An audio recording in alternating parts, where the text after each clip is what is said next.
Good afternoon slash evening, everybody. Welcome to another edition of Connecticut Common Sense. I am your host, Jason Douglas, with my co-host, Selena Rifkin, and we have a very special guest with us here this afternoon. His name is George Austin. He's running for Congress in the 2nd District. Am I right, George? That is correct. Against Mr. Courtney. That is correct. Oh, boy. Okay. Well, listen, it's great to have candidates running. We need good, freedom-loving people running for Congress. We have a lot of freedom-hating people in Congress right now, so we'd love to take a few minutes to just tell us about who you are and why you want to run for Congress and what's most important to you going forward. Whew, that's a lot to unpack there. I know. I'm a 37-year-old small business owner. I'm a contractor. I've been in construction for 20 years. I am a licensed building official. I've been a football coach at the youth and high school levels. I am most importantly a husband and father of two terrific Gen Z boys who actually just had birthdays. And I am in the race because I'll tell you, I'm sick and tired of being sick and tired. I look at the way things are going, and just like a lot of other people, stuff keeps me awake. And I see the ability, I see the need, and I see my ability to right some wrongs out there. What got me off the sidelines, off the couch, and into the game was actually HB 6667. For those who don't know or don't remember, a couple of years ago, that was Hartford Democrats' latest in a long line of egregious gun grabs, which essentially, to give you the abridged version, it requires anyone who's got a rifle with a detachable mag to have to register that as a weapon of war. And I just didn't Wow. see. I just didn't see. I needed to do something about that. I shoot competitively, and I like to. I see the writing on the walls. I saw the way that they're going to come after our guns. Our Second Amendment right is not to go door to door and confiscate them, and they're not going to get us to silently turn them in like they did in 1990 Australia. The way they're going to do it is they're going to nip shooting in the bud at our generation, at my generation, the youngest generation, not being able to own something that's, from my point of view, cool, without doing a Bible of paperwork, will just completely turn them off to gun ownership as a whole. Mm-hmm. And they're going to just erode that. They're playing the very long, nefarious game, and that's how I see us losing not only the culture war, but also losing our American identity. Mm-hmm. I mean, we're already so far from America is founded. It's not funny. Right. But that, I think, is the last straw. That is the last bastion of Americanism. That is what really guarantees our First Amendment right. Our Second Amendment guarantees our First Amendment. That's it. And Right. I'll tell you, and I guess that's really what differentiates me from what I have coined as the 401k conservative. Mm-hmm. You have lots of people, lots of folks in Connecticut who are registered R, and they like to use the term "I'm fiscally conservative but socially liberal" or something like that. Mm-hmm. We've all heard that a bunch of times. Sure. And my retort to that is, what good is all that money going to do you if you have no freedom to go with it? Mm-hmm. And I felt this way for years, but let's bring up something topical. Let's talk about what just happened in New York City. Mm-hmm. If we have that kind of communism spread out to Connecticut and then obviously beyond, like if it really takes a foothold in New York, then we're in bad shape. If it spreads out to surrounding states, we're in really bad shape. But then if it goes beyond, it'll be, that's it, and we're cooked. So The end of now is not just the end of America, George, but the end of the free world. that's correct, because Yeah. we're going to go. Yeah. There's nowhere to go. We're the line in the sand right now. Like a second Dark Ages. Well, I mean, that's what's at stake here, really. So that's what got me into it is and so yeah, and anyone who will not acknowledge or either can't or won't acknowledge that we're amidst a culture war right now is either a liar or they're naive. Right. Yep. We definitely need to teach the greatness of America, and again, instead of being embarrassed, instead of being self-hating. I don't understand why. Oh, yeah, right. So your 401k conserved. I forgot about that. Is if all that came to pass, and I just don't understand what someone's stock portfolios or the tax bracket that their accountants have been able to manipulate them into. What good is that going to do if our daughters and our mothers and our sisters are having to submit to something reminiscent of Sharia law, which Hmm. is just incongruous with our Western Judeo-Christian values. What happens when we can't assent when we no longer have freedom of the press, no longer have the freedom to assemble, no longer have the Second Amendment, so on and so forth. It's a real slippery slope. Yeah. So that's why I'm here. And then, not to mention, we have over 40% registered R's in Connecticut and in New England at large, and we have zero representation. Yeah. That's I find that the second district is ripe to fall. It is ripe to flip, and that's what I'm going to do. great. That's great. My hometown of Vernon is in your second district, and My stomping grounds. I grew up in South Windsor, actually. oh yeah, I grew up in Vernon, so we're not far apart. Um, I have to echo what you're saying. I mean, I think that especially in Connecticut, we're probably one of the deepest, most infiltrated governments in the entire United States in terms of having people with Marxist ideologies and anti-American ideologies running the state.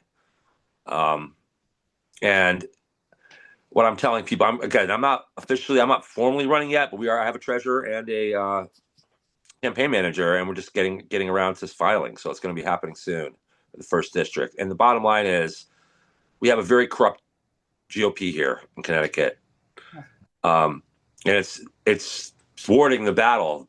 We have Democrats that have gone too far left, and then we have the right wing MAGA people trying to bring it back to America. I consider right wing to actually be Americanism. It's more identified with what this country was founded on, the principles that this country was founded on, which make it unique from any other country ever in the history of the world. Greece and Rome, they had some democracy, but it was only if you were a landowner, only if you were rich. Okay, this is the first country in the history of the world that has promoted a majority middle class, that has promoted capitalism, that has given everyone a chance. And it's taken for granted.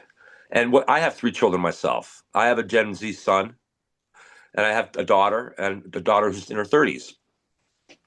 And I have 3 grandchildren now.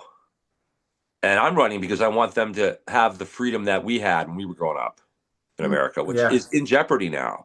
The Democratic Party, which was once a valid opposing party, centrist party, leaning a little bit left, which to me, social programs for people who truly need them, who don't have family, don't have friends that could take care of them.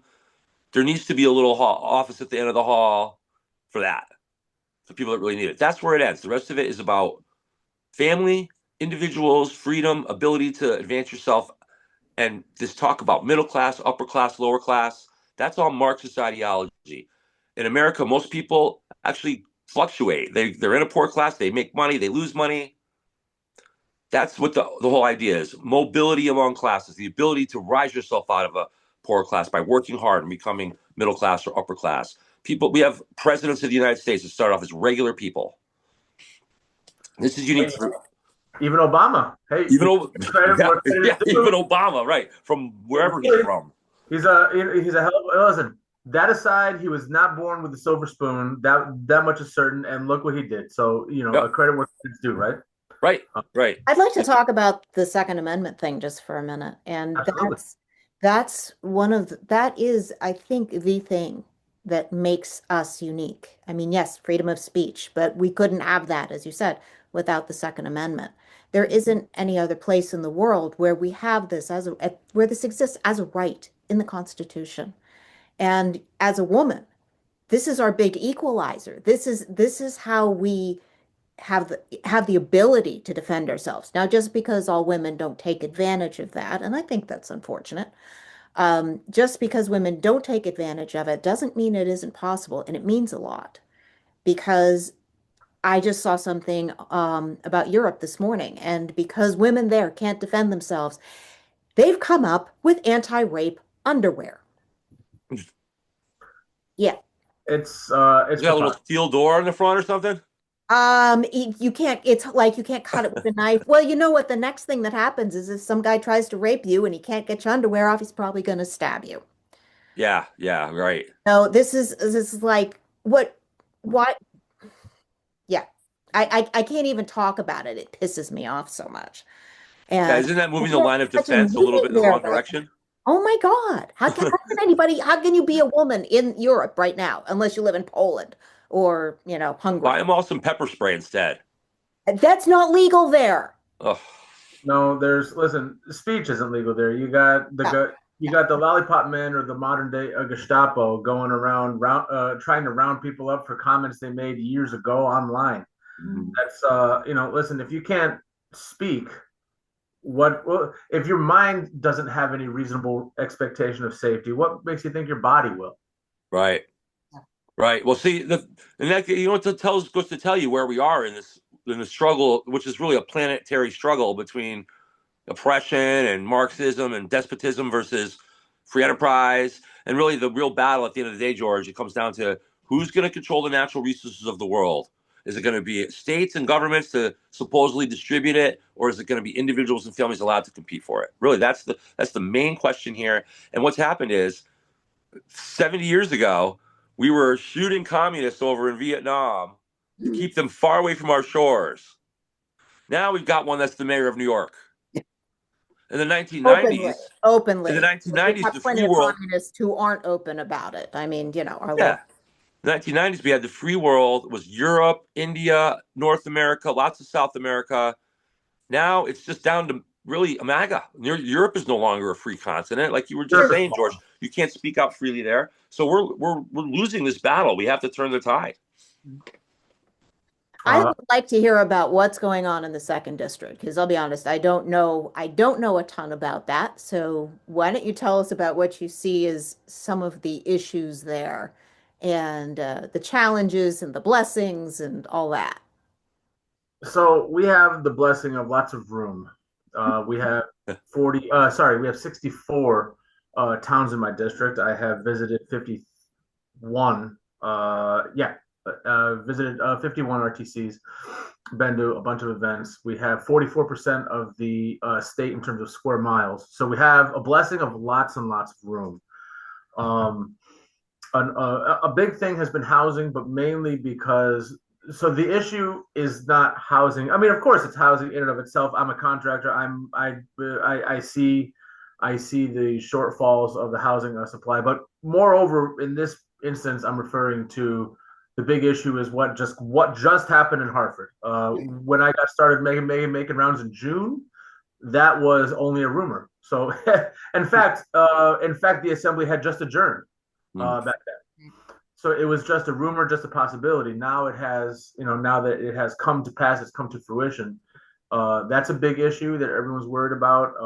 Everyone is also, nowadays everyone's worried about people insofar as the housing market and how it relates to the up and coming exodus from New York. No pun intended. And the and then also I would say probably beyond that, the number one issue is I can sum it up in a joke. I'm not sure how funny it is, but I like to tell it anyways. I like to ask people, what does the state of Connecticut and the country of Ireland have in common? Mm. The answer is our number one export is hardworking young people. Oh, Uh, Mm. so, which listen, it's very intertwined. It is honestly lots and lots of different branches of one issue, and it really boils down to affordability. Housing is an affordability issue. Keeping kids, here at home is an affordability issue. Hmm. Uh, Job creation outside of the world of EB, and I could even get into EB if we wanted to. That is an affordability issue because it's not just about salaries. I mean, salaries obviously plays into it. It's about tax burden. It's about availability of infrastructure that is either old or non-existent, and Hartford's ramming it down our throats.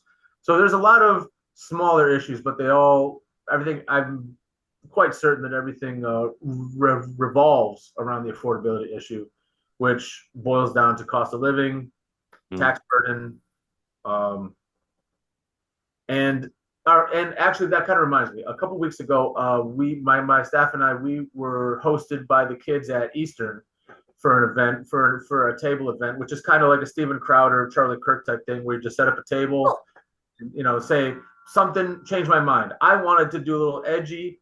I was walked back to doing something along the lines of, so we just asked the question on a banner: can you afford to uh, stay in the state after you graduate?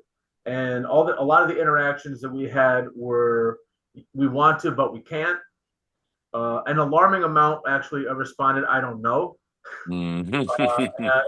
Like they're not thinking about it. And some of these kids were seniors. I'm like, dude, you got less than 6 months until they're throwing you off of campus. You got to be thinking about this. Um, and I guess see that's a kind of basement where in their picture. yeah, maybe. But that's kind of where I'm focusing. A large part of our strategy in the campaign is to bring out low propensity voters, which is going to be especially hard in a midterm year. Yeah. But I think that we've kind of reached the tipping point where there's a lot of people out there who have such a high level of resentment. For Yeah. example, the striving elite, those who are like my age, who are still unable to really make a Get dent, ahead. Yep. in society, and they're still carrying around hundreds of thousands of dollars Yep. of student debt, childless mothers, so on and so forth. And then you also have Gen Z, who they're not. I'm telling you, some of these kids are smart. They got a head on their shoulders. They got the work ethic. Contrary to popular belief, these kids, I believe Gen Zs might be the hardest working generation per capita walking the streets right now of our Since the great baby nation. boomers, since the World War II generation, they're Yes, one of the, yeah, I agree with that. yes, very, They're, very, they're very much reacting so. to all the chaos really over the three generations before them. And they want to put in their fair share of effort, but there's just no opportunities, and that's where I believe that's where we're gonna win. We're gonna win in the low propensity voter turnout. I want to build momentum among Gen Zs, among Hispanics, and I want to bring that to the attention of the unaffiliated voter and say, hey, we're making progress over here. These guys have joined us. Why don't you? Yeah, Uh, can we motivate? Do you think we can motivate people to get out to vote based on the culture war too, about the parents, about the things that are happening with, you know, kids being brought into, and having transgender operations done on them without the parents even knowing about it, and they have the kind of books that they're putting in the schools for little kids to read. I mean, these are things that should be, I think, motivating people who maybe wouldn't vote before into voting now to protect their 100%. kids from this kind of stuff. 100%. Listen, that's kind of part of my spiel when I go around to RTCs. I explain how Pew Research shows that just in three presidential elections, from 2016 to last year, the Dems held a 30-point lead in the 18 to 24 demo over us. Now, as a result of last year, that's down to 19%.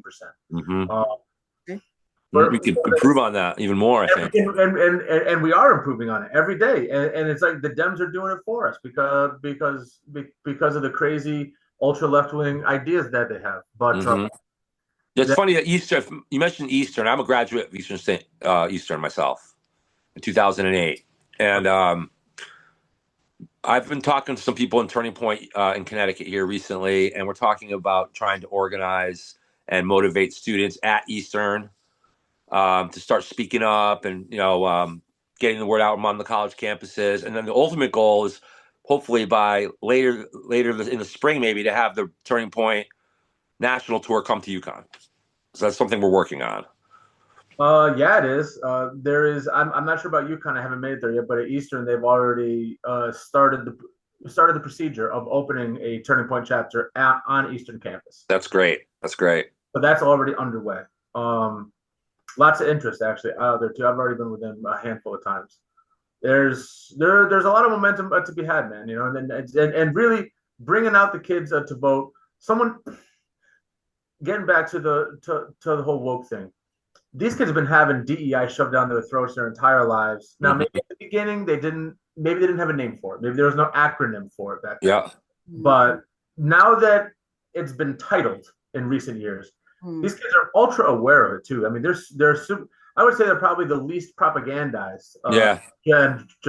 generation. They're really getting back to basics. They've returned to God. They're They're not partying. I mean, I've been coaching my son and his friend, actually both of my sons and their They're friends. getting married. They're Some of Yeah. them, getting, they're they're getting getting married. married. They're not. I know two Gen Zs that just got married this last year. Yeah. So there's And you're potential right. They don't there. party. They don't party like our generation did. No, yeah, yes, and we can just leave it there. Yes, that's absolutely right. Yeah. I'm telling you, there's a lot of potential, but we need someone who can relate and someone who can approach and to be frank, and someone who gives a damn about their issues. Because and what's crazy to me is no one at least en masse is addressing their issues because they say, it's been told. I was at an event in Westbrook over the summer. I happened to sit at Roland's table, and I pitched Roland on this, and he goes, "Yeah, but the kids don't come out to vote." And I'm like, "Dude, let me tell you something. These kids, they have DEI. They had to live through the lockdowns. Some of these kids had to graduate through a motorcade and get their diploma through a garbage bag. Hmm. These kids are going to remember that. Of course they are. Some of them missed out on huge opportunities because their senior year of athletics was lost. It was no, Yeah. it wasn't lost. It was confiscated. Yeah. Confiscated from them. Taken away. So don't tell me that these kids won't come out. You just got to speak the language Mhm. in more ways than one, We got common sense on our side. We got common sense on our side on so many of these things. we do. And I'm telling you, man, the numbers add up. Listen, last year, my predecessor, he came shy of about 60,000 votes.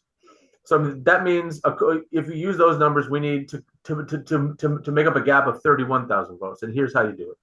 I've done the math statewide, not in the district, but statewide. We have about 40,000 students on average per graduating class. So let's just take for easy math let's consider the classes of 24, 5, and 6. It's 120,000 students. I aim to appeal to 10% of them, and that's just 3 classes. Mhm. I think that's a modest goal, not a lofty one. I think that's a modest goal based on the fact, based on the Pew Research numbers, based on the DEI, based on and listen, I've been talking about this since before the assassination, but now even afterwards, even more so. Mhm. The very pendulum of culture and history is at our backs. We just got to not get in the way. Yep. Bring it to Hispanics. Hispanics are the largest and fastest, growing voting bloc nationwide. Also here at home, Right. Pew shows us that just in the course of 2 presidential elections, 2020, the Dems held a 19-point lead on us. As of last year, and they were part of the president's coalition of voters. Now we have a 2-point lead. Mm-hmm. So there's definite momentum. Now I understand that the municipals did not go our way. Everyone's got a theory on it. I have a few, but low turn because Rigged. sorry, Rigged. oh well, Some of it. That's half of it. maybe. Yeah.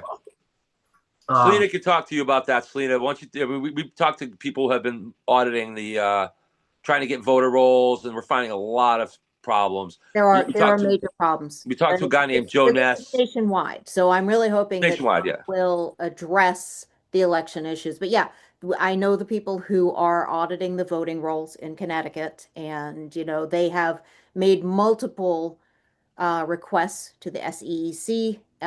Those requests have been ignored routinely.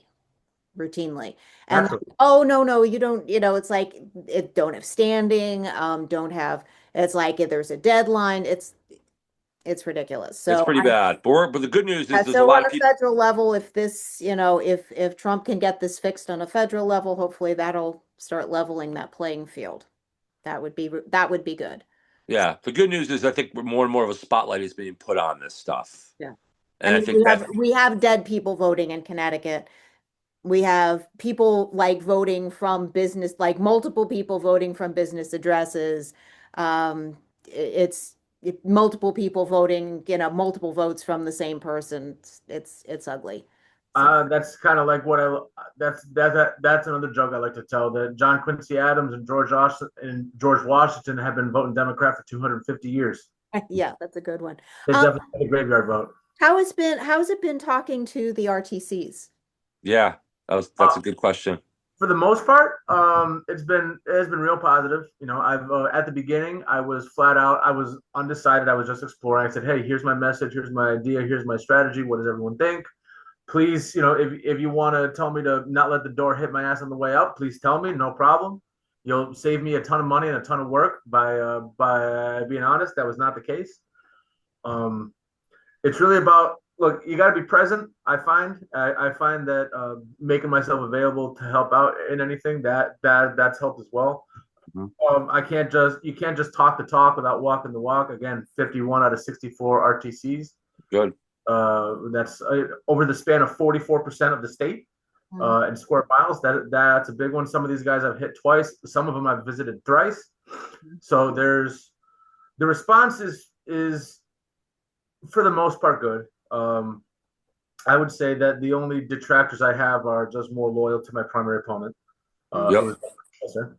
But you know what? Listen, that's part of the game. That's to be expected. So and listen, I have nothing negative to say about him actually, other than the Good. fact the only point the only it's only a matter of priority, expediency, and strategy. And I definitely believe that mine is better suited. I believe timing is everything. Yeah. Um, if you have the cure to cancer in your pocket, but there's no one walking the streets who's diagnosed with cancer, well Yeah. then that's. I mean, I guess I'm glad that you have it, but it's not really useful. So you got mostly positive feedback at the RTCs, but at some of them, did you get the feeling there was this sort of clicky, like some of the old guard clique that wasn't quite as receptive? You see some of that at some of these RTCs, or no? Absolutely. Yeah. See, and then I got to ask you too, like we find the Republican, we found that we've done a lot. I ran for chair against Ben Proto earlier this year, and that wasn't a very democratic process at all. And the state central committee we find to be quite inept to be kind and perhaps corrupt. Matter of fact, pretty corrupt at the top. And I guess I'm wondering is, um, it's unfortunate, but and in preparing for my candidacy, and you've already started yours, you would think that the GOP, the state establishment, would be right on board and doing everything they can to help a candidate willing to run that looks like they're doing well. And have you seen support from the state central committee? Have they been behind you? Has it been lip service? Have they gotten in your way? What's your been experience with the state central so far? I was just wondering about that. Oh, Jason, I want to address your idea in its entirety. So I'm going to have to start out by slightly correcting you. No, you should not think, you should not even hope for any help until, especially at the beginning. Yeah, They and by they, to your point, I'm talking about state central and the state of GOP, but really anyone for that matter. You really got to do it on your own. You yeah, really have to muster that on your own. So to start out with the expectation of state central help on day one is no not real. mistake. Right, right. But So now, so let me take it to another little level. It's unfortunate, but I get the feeling that they may, if they feel like there's a lot of corruption in the state GOP. There's no doubt in my mind about it. I'm not saying it's all corrupt, but there's a lot of corruption in there. There's moles in there. I know that. And I'm wondering if you worry about them not only not helping you, you're on your own, but getting in your way or supporting your primary opponent or supporting, like John. I know John DeBarros is running in the third, and he's been going real aggressive with running his in the third campaign. is running in the fifth. I'm sorry, the fifth. I meant to say the fifth. He's running real aggressive. He's running, and the people are behind him. He's got a lot of momentum going on in the cities and in the country. But yet the GOP he feels, is standing in his, not only not helping him, but standing in his way. They primaried him with Michelle. What's her name? Michelle something. They just put her. Yeah, they put her up to primary against him. This, he had so much momentum in that district. For them to even put up somebody to primary against him seems illogical, to say the least. And I'm just wondering what you think about that. Are you concerned about that, or? Not really. I got to Okay. be honest with you. Well, so my primary opponent, he's already had two bites at the apple, and he is also state central. He's a former state rep. Yeah. He's got plenty of insider help. I want to make sure that I say insider like this. Yeah. But I'm honestly, listen, that only goes so far. But once you make it to the primary ballot, you put it in the hands of the people. The people will tell you the best way to go. So I'm Yeah. not. It's really not a concern. It's not a concern of mine. Are they getting in the way? I was concerned that they would, and in maybe perhaps in maybe others cases, maybe they are. But in mine, listen, again, my opponent is Stake Central, so Yeah. it's all gravy because Guy's already cast. Right? You go to the people, right? and that's it. So um, it's just a matter of making sure you can find your way onto the ballot, Yeah. and then don't look back, man. Just don't look back. But Yeah. if you're gonna do it, so a guy once upon a time when I was 16, no, sorry, so I was 17. When I was 17, I was working with a guy for a brief amount of time as his apprentice in a cabinet shop. And he told me this thing, and it was the most insightful thing. It's the most ridiculous thing, and it's the most insightful phrase that you'll ever hear. He said, George, if you're going to do something, then do it. But if you're not going to do something, then don't you effing do it. It sounds preposterous, but man, is It that makes sense. Yeah. it really is. Yeah. So I could only say in the case of your candidacy or anyone else's, there's some movie where it says you either shit or get off the pot. So you gotta make a decision. You gotta start moving. Once you make the decision, you go. It's all the way. It's pedal to the metal. It has to be. I It mean, has to be. Yeah. in my case, I have a couple. I have two, maybe three projects left under contract. As soon as I'm done with them, which best case in a perfect world before the new year, but we're up against winter, that won't happen. But as soon as I'm done, hopefully come March at the latest, I'm gonna be closing. I'm gonna be closing my doors and sweeping the floors. I'm gonna Yeah. sell off my equipment, sell off my assets, and I'm gonna Go campaign. all the way for it, Rob. I'm gonna That's be funny you say that because I'm a private detective, and I actually have a guy that I brought in. I'm training him to take over the day-to-day operations, the administrative part of my business, which is the most time-consuming part. And that is. yeah, it sure is. And so I'm just going to be basically become a part-time employee at my own company, so I can concentrate on this campaign. And because that's really it's right now I have the person I really want to be my campaign manager, and I have a treasurer lined up, but I'm trying to get everything coordinated with us three. And then my campaign I want to run. I'll give you a little insight. I believe I don't want to even call it a political campaign. I'm calling it a movement campaign, really, to turn the state. I started off a year ago. I got off my couch about a year ago on Thanksgiving, actually, right before Thanksgiving. So when I got involved in all this, same as you. I was kind of watching it from the sidelines. All these years I've lived in Connecticut my whole life. I saw it continuing to sink. I see the dangers of Marxism penetrating our state capital. A guy like Wu or whatever his name is, the attorney general. I mean, these guys are just bad people. So I Wong. realized it was time to turn what I've learned. And so, Oh, Tong. That's right. Tong, thank you, Wong Tong, Wu. The guy, I can't stand the guy. So at any rate, that's what got me motivated to do this. I started off with the premise of let's flip Connecticut red, right? But as time has gone by, I've realized that this is really a bigger struggle than Democrat and Republican. So I've changed my narrative recently to calling it "Let's flip Connecticut red, white, and blue," because that's what this is. It's the values of conservatism, which are much aligned with what I call Americanism. The principles that founded this country, the Judeo-Christian principles that founded this country, that guaranteed our Bill of Rights, that gave the people the power over the government, not the other way around. Rights derived from God, not from governments. Those are the philosophies that make us unique, that rose us to the power, the most powerful nation in the world that we are. We're not the most powerful nation in the world because we stole it from anybody, which was what I was taught in high school. Everyone is. Yeah, so it's become let's flip Connecticut red, white, and blue, really, in my opinion. And so that's what I'm doing here. That's why I'm running. I want this more than anything. I want to get my campaign manager and my treasurer we're aligned philosophically, but we got to get aligned like meat, and that has to happen.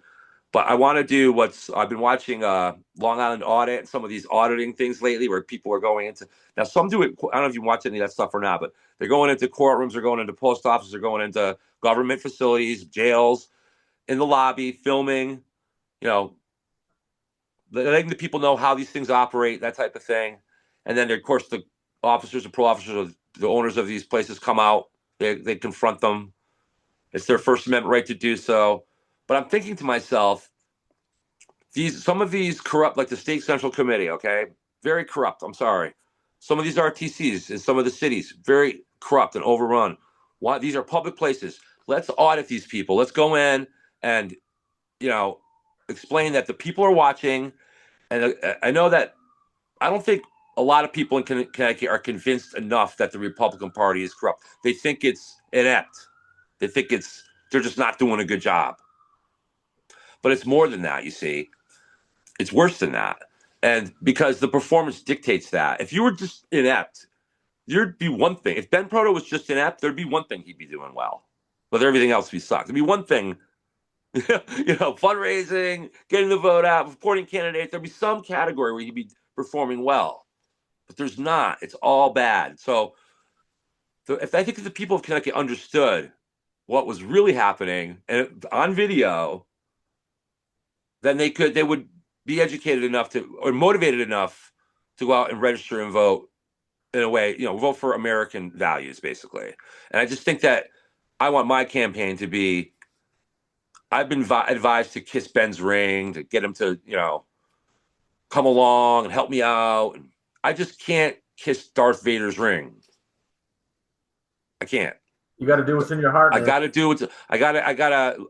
I think I want my campaign to be a grassroots based campaign. So not just one or two people showing up not just one or two new people, hopefully 4 or 5 new, interested parties showing up at the RTCs, showing up at the DTCs for that matter, wanting to be, I think moderate Democrats and independents in Connecticut, there's got to be hundreds of thousands of them scratching their head going, what's going on with my party supporting these the independents, crazy woke things. Yeah. And those people can be brought in. And some Democratic town committees around the state can be brought in too, with the right moderates showing up and trying to put some sense back into that party. So my campaign is a movement, not just a run for office, but it's a movement. But right now I'm having a little difficulty. That's not difficulty. It's just time consuming, forming what I need to be a core team that's on the same page as me to go out and just make all this happen. So that's really where I'm at now. And I can't file until I have that. And it's hopefully within a week or so. I'm really close. Wow. But I'm going to run a really a strong, aggressive campaign. And the Republican Party needs to be a true opposition party to the Democratic Party in Connecticut. It's not. Well, I'm having trouble trying to disagree with anything you're saying, man. It is extremely time consuming, just to get everyone on the same page. But it's kind of like any business, you have to invest the time and the effort to, if you want your mouth. if you want things to run autonomously, yeah, then you got to set it up that way. And that's not, that doesn't happen overnight. So it's a challenge. Don't be frustrated about that. But honestly, Jason, if I could give you a piece of advice, I would stop 100%. I would stop worrying, thinking, or talking about what State Central is either doing or not doing. If they want to help you, great. And if they don't want to help you, well, then you're no worse off. And the worst, and you know what, man, it's just not worth. It's just not worth. If they're not with you, then why even bring it up? Why drown out your message by discussing it? Right. Well, I think my message overall, once I get this thing all put together, is going to be 90%, honestly, positive about not just what's bad about socialism and Marxism, but what's good about capitalism. Okay. What makes it what it is. I don't think we do enough of that, honestly. We spend a lot of time decrying the opponents. What's cool about Connecticut? Because we want people to stay here. Right. We have a beautiful state here. We really do. We do. And, it's like you can't change a landscape, but you can change a government. Really, everything about Connecticut is beautiful. It's honestly one of the safest places in the world you could ever live. That goes for weather patterns. That goes for, we haven't had any open warfare in Connecticut in over 300 years. Connecticut, we get the best weather. Connecticut is the only thing wrong with Connecticut right now is our leadership. Everything. Connecticut's a really great place to live. There's no question, man. There's no question. I spent some time in Atlanta, and I've done work in like 11 states. I'll tell you, there's things I like about other places that I like better than here. But sure. At the end of the day, this is definitely the best place to raise a family. If you like for example, I could never go to Florida because I can take the heat. I just wouldn't want to be hot all the time. Right. I love those 95-degree days in summer because I know they're limited. Hmm. I, I Indeed. don't mind. Listen, I don't mind the sub-zero days in the winter. Yeah. You know what? If I can't get a generator started, we just won't work. It's fine. And Appreciate the four seasons. and those days are in short supply. I mean, how many days every winter do we get under zero? Maybe 10, maybe two, or say maybe. Sometimes less. Yeah. Yeah. So it's cool. And I think appreciate the seasons. Actually, I think that if you were living in one or the other extreme all the time, it's good that I love the seasons. Florida's a great place to go visit for a yes, week or two. That's it, man. but let's put it this way: you can't raise a responsible young man who's never had to shovel snow. And so Right. Yeah. I'll stand on that. That's right. Unless you have them wrangling alligators, but that might. Okay, but but not every Floridian is wrestling with alligators. Indeed. Yes. One would hope not. Yeah. One would hope not. Yeah. But there's a lot of work to do. There really is, and I agree with you. And I don't want to sound too negative. I mean, I'm bringing up some of the negative stuff.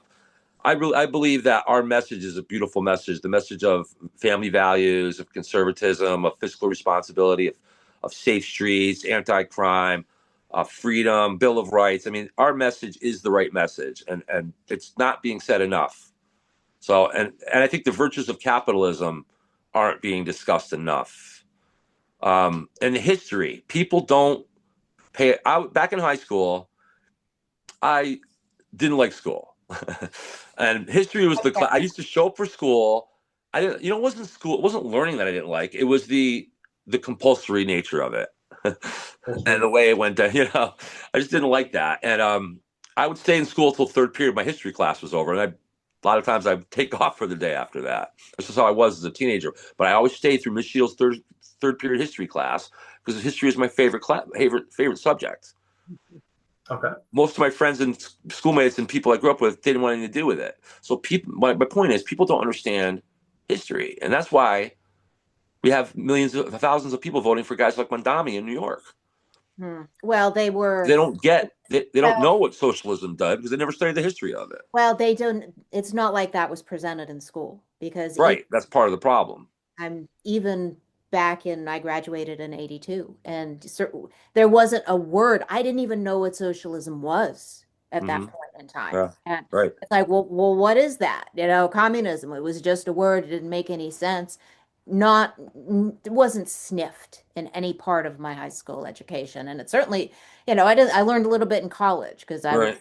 I was fortunate to have a guy who had been a dedicated socialist as a teacher and who had repudiated it. So Very unique, cool. very unique, because that was the Communist Manifesto was required reading at my college. Right.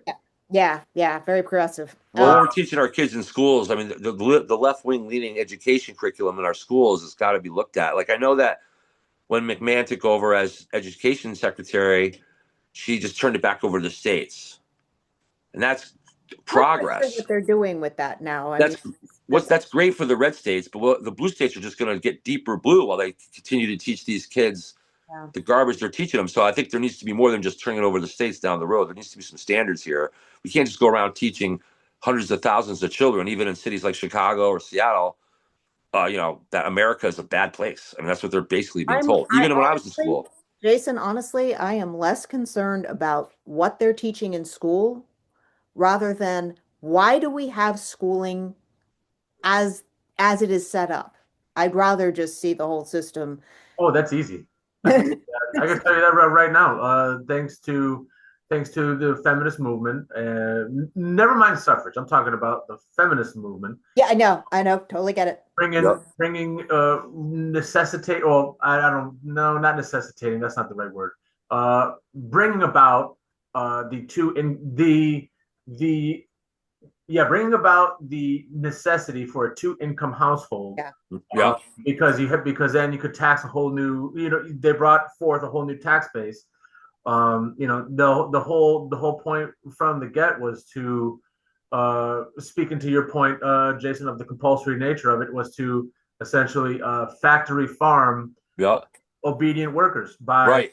And it by breaks up family. It breaks up families. by getting a hold of a young malleable mind at the very early stages of development to not be curious, to not want to explore outdoors, Right. to not be interested in self-reliance Right. or independence, but to simply teach and subsequently learn to a test, Yep. or Yeah. in this or however that would be applied in industry. Hmm. And it's often, it's in some ways, it's worse when you're good at it because then your value is attached. And I speak from experience here because I was a good student and I was an underachiever because it's like, oh, you can talk at me and I'll take it in. I can take the test, especially if it was multiple choice. Hmm.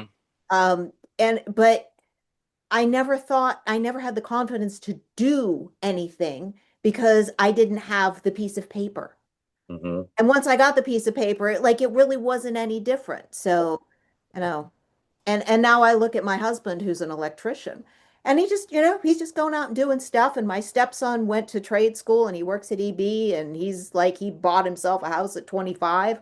And yeah, yeah. So I'm a big I advocate built of homeschooling, I built and mine at 28, so I get you.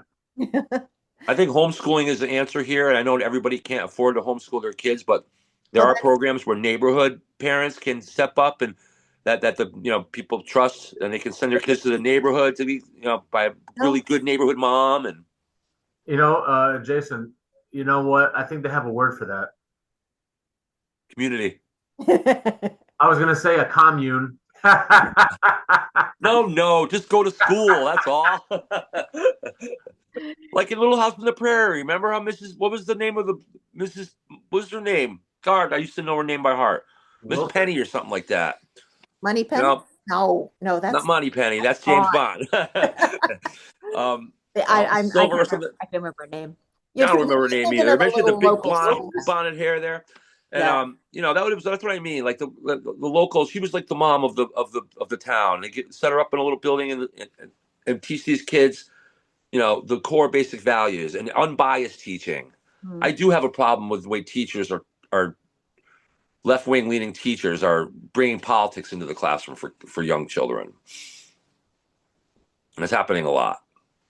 And Yeah, it needs I to have real change. issue with the entire structure of the school system. And because I mean, we're just talking about this. It's not designed for education. It's designed for brainwashing, Indoctrination. making Daycare. indoctrination and making people comfortable with, responding to bells and doing exactly what you're supposed to do when and not having any actual thought process. And I think that's been horrendously destructive.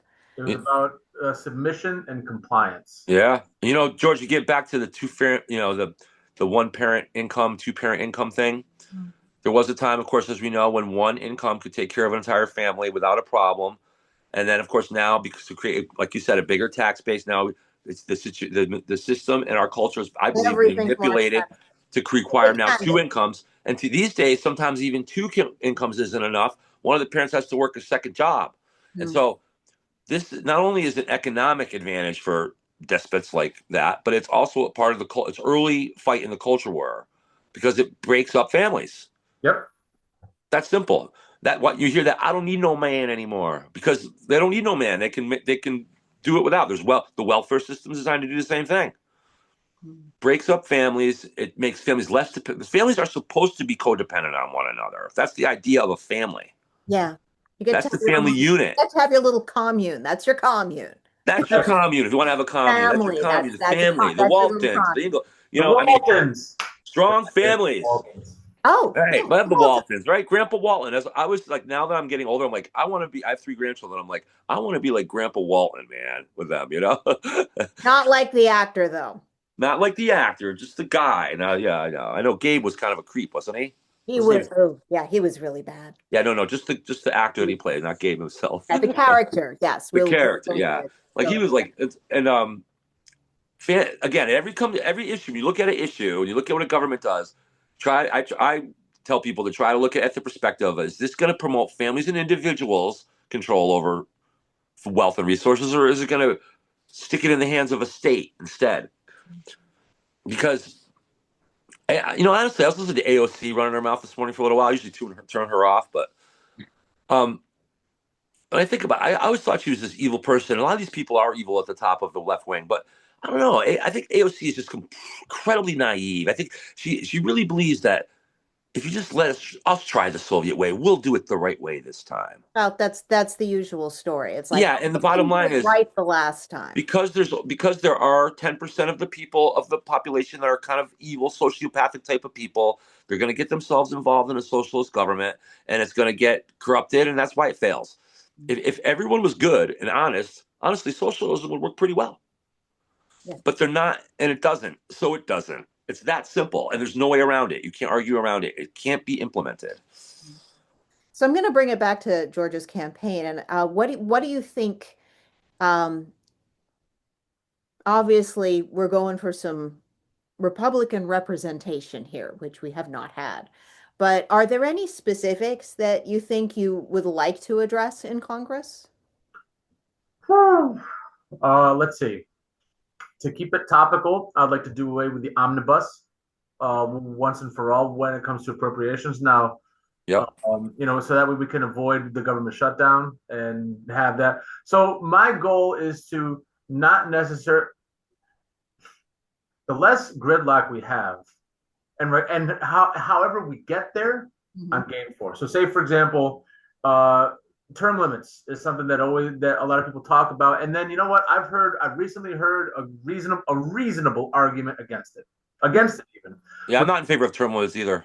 Which is, well, all right. So then we don't have to get into it ad nauseum, but suffice it to say that you could have term limits in terms of that, or you would achieve the same goal by instituting a federal version of the Connecticut CEP program like we have here. I'm not sure what the numbers would look like, but it's just a way to get money out of politics. And guess what? Overnight, you would do away with super PACs; they would no longer exist. Yeah. Or even, how about this? We have age limits on the front Mm-hmm. of certain offices. Why not have age limits on the back end? Well, Yep. we have some very good examples of why that would be a good Right. idea. Including our And last guess what? I president. got news for you. Unfortunately, I would say that the president would probably qualify, would probably be disqualified Mm-hmm. along what I would deem a reasonable proposal for age limit. So just take the president, say for example, Mm-hmm. the current age limit, the current minimum age is 35. I say simple. There's no opinion. We just make it simple. We double it. So that means 70. 70 when you're elected. Done. Not now when you take office, when you're, or you know what, even better, 70 when you take office. You can't be 70 when you take office. Done. Mm-hmm. And so on and so forth. You could do term limit, but we need to get Congress back to earth. They're not in touch with the common man. They don't know what's going on in the streets. Every class of freshmen that go in, like I'm going to be, there's just not enough of us, and we get drowned out by all the rest who have just been jaded by decades of gridlock and fundraising. I mean, let me tell you something.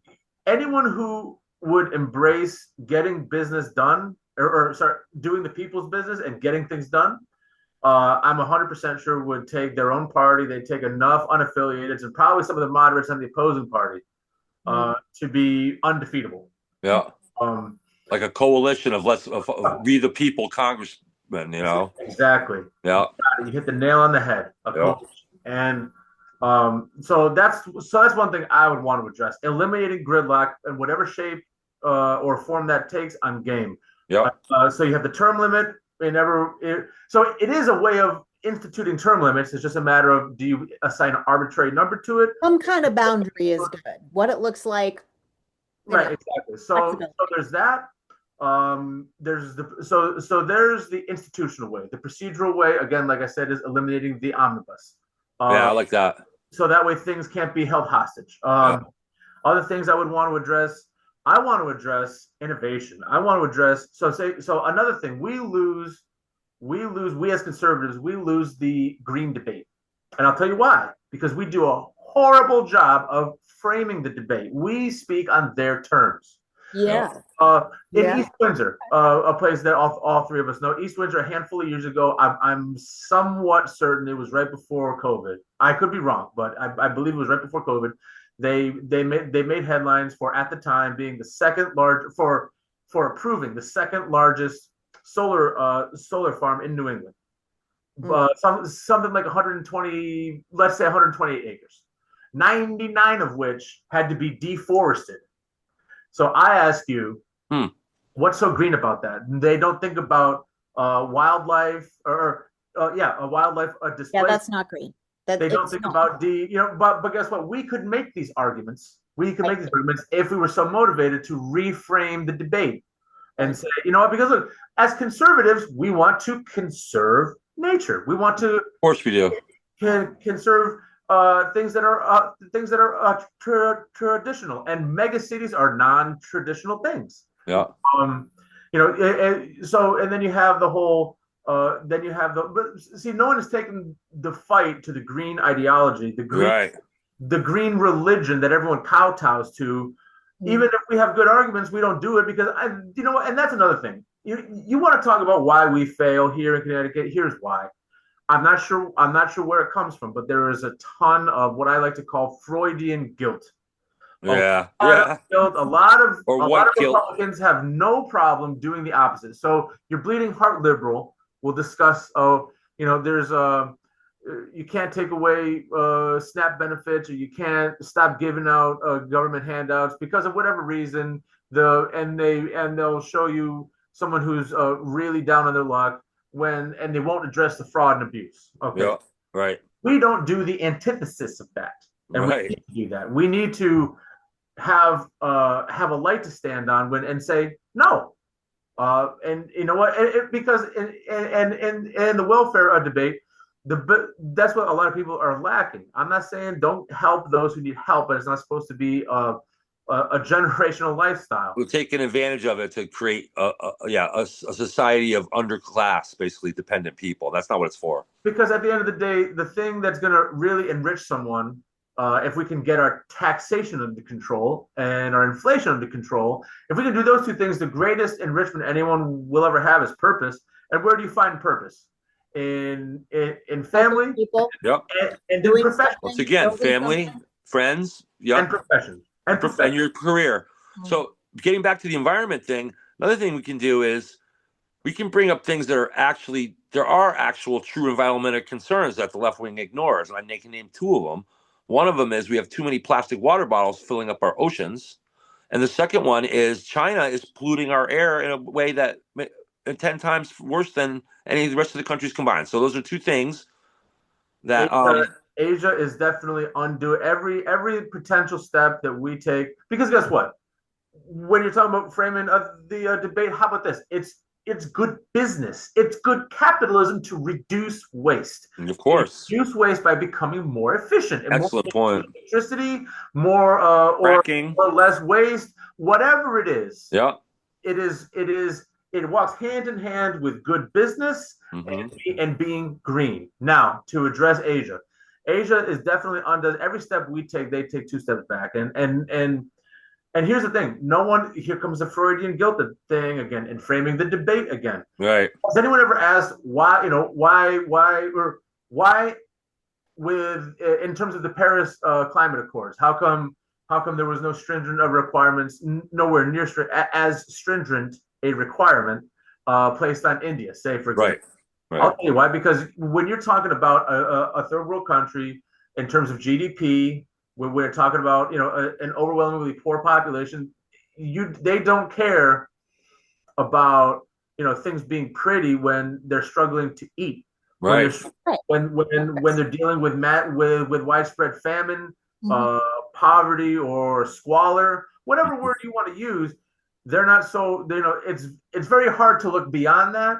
Yeah. To look long term, to find in your direct line of sight, the cataclysms that we may or may not be causing to the planet. And at the end of the day, we've been given, listen, us as a species, never mind as a race, never mind as an ethnicity or a culture, us as a species, we've been given stewardship of the planet. Yeah. It's incumbent on us to take care of her. Absolutely. And I don't understand why not. Who doesn't? Who is not in favor of clean rivers?